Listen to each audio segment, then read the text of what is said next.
Hi everyone, it's Jonathan. Welcome to our latest edition of Palatable Provisions. I'm so excited that you're here spending some time with us. Today, we're going to be making chicken saltimbocca.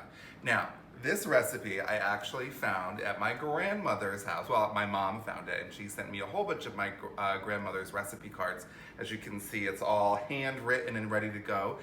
This recipe comes from one of their school friends, Marianne Seaton, who was the kindergarten teacher at Cedar Hill Elementary School, which is where my mom and grandmother both taught, as well as our really good family friend Mary. And it's actually the school where my first grader nephew goes, ironically. So kind of everything coming full circle. So I'm so excited to make this dish. One of the things or ingredients that's in this dish is sage. Now sage is a very unique herb. It's very pine-like, it's very herbaceous, and it really is so strong that we actually don't use it a lot in America except around the holiday time. So I'm going to use it going into spring because I feel like it's really going to elevate our chicken dish. You could also use this with veal. I have had veal saltimbocca at many restaurants, and actually the word saltimbocca actually means jump in mouth. So this meal is literally going to jump in our mouth. It is going to be so good. So let's go ahead and go over our ingredients for our chicken saltimbocca. For our ingredients, we'll need 3 large chicken breasts, skinless, boneless, and halved, or you could use chicken cutlets. 6 thin slices of ham. I used a honey ham from the deli, but you could also use Black Forest. 3 slices of mozzarella, 1 medium tomato, seeded and chopped, ½ teaspoon dried sage, 1/3 cup fine dry breadcrumbs. I used panko breadcrumbs because that's what I have, but you could use regular breadcrumbs or whole wheat. 2 tablespoons of Parmesan cheese, 2 tablespoons of parsley, and 4 tablespoons of butter melted.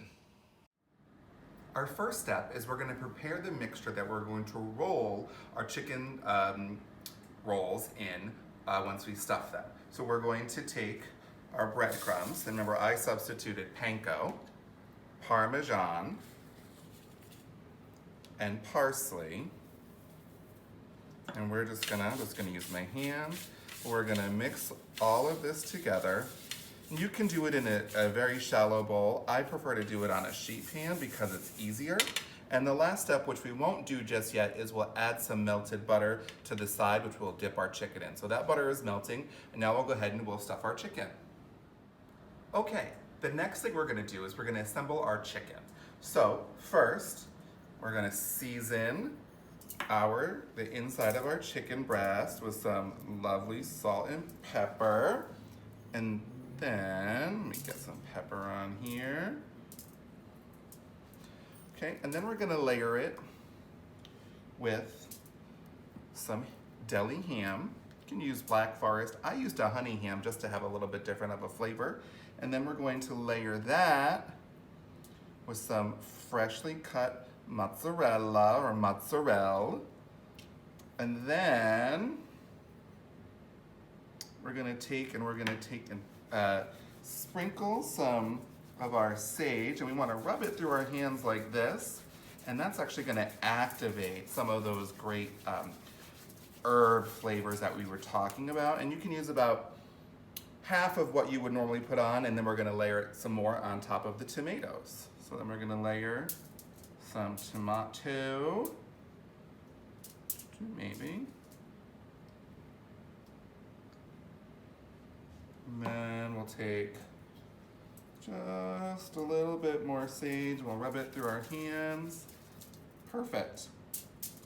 Now, normally I would do this on parchment paper, but we forgot to buy some. So chef's bad on us, but we're gonna improvise and we're gonna use some foil. And we're gonna use our foil to help us with our rolling. And it just helps to keep everything in line. Roll. And then we're gonna transfer this to another cutting board. And we're gonna go ahead and we're going to tie this puppy up. And now we'll use our cooking string, just like we did with our pinwheel steak. We'll go ahead And we'll tie this up so that as we roll it through our breadcrumb mixture and then put it in the oven, that it stays nice and tight and together and our cheese doesn't melt all the way out.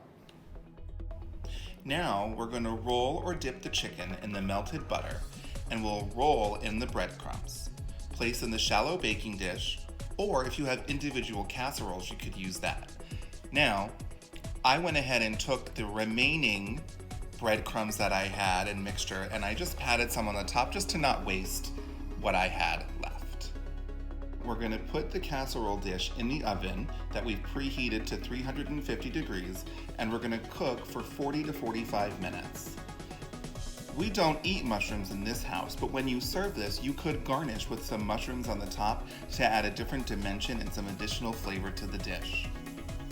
And now that our chicken saltimbocca is cooked and ready, you can see we've got ooey and gooey cheese and melted butter. We're gonna go ahead and plate this, and when you serve it, you could even take some of this butter and drizzle it over the top. Be really great. So thanks so much for joining us. Bon appetit. Enjoy your chicken saltimbocca. I literally can't wait for this to jump into my mouth. I'm so excited. So thank you for taking the time to hang out with us and learn how to make a new chicken dish. Remember, ask your mom if she has got any recipe cards. Don't forget to like, comment, and subscribe to our channel for all of our fun updates. And if you've made it this far in the video, put a comment either on Facebook or down below in the comments for a recipe that you'd like us to try. Bye!